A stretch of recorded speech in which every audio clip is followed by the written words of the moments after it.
সনাতন ধর্মাবলম্বীদের সবচেয়ে বড় উৎসব হলো শারদীয় দুর্গাপূজা। এই দুর্গাপূজাকে ঘিরে বাগেরহাটে এখন মণ্ডপে মণ্ডপে চলছে রং তুলির কাজ, কোথাও কোথাও চলছে শেষ মুহূর্তের কাজ এবং আবার কোথাও চলছে সাজসজ্জার কাজ।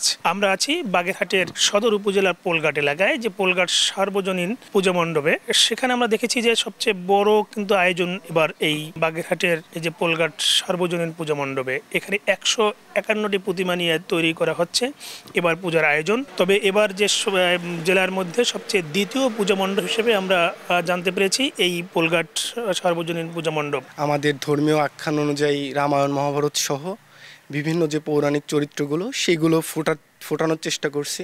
আমরা এখন সাজগোজের ব্যাপারটা মানে আর কি কাজ চলতেছে। এবার অনেক সুন্দরী প্রতিমা হয়েছে এবং আমরা অনেক আনন্দের সাথে পুজো উদযাপন করবো।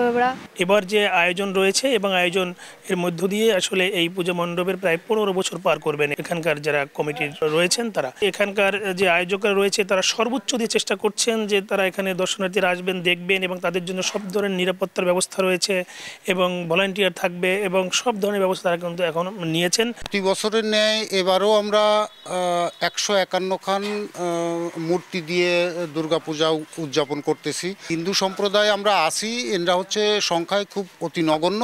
তো আমাদের যে চাঁদাবাটা আমরা কালেকশন করি তাতে আমাদের এই সংকুলন হয় না।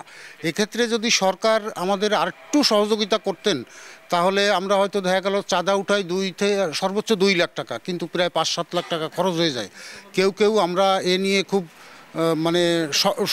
সমস্যায় পড়ি। তবে বাগেরহাটের জেলায় 605টি মণ্ডপে প্রায় সম্পূর্ণ কাজ এখন চলছে এবং নিরাপত্তার ব্যবস্থা রয়েছেন। বাগেরহাটে পুলিশ সুপার জানিয়েছেন যে খুব শীঘ্রই তারা এবং কঠোর নজরদের মধ্যে রাখবেন এবং এখানে আইন শৃঙ্খলা বাহিনী নিয়োজিত থাকবে এবং সব ধরনের তারা কিন্তু নিরাপত্তার ব্যবস্থা নেবেন।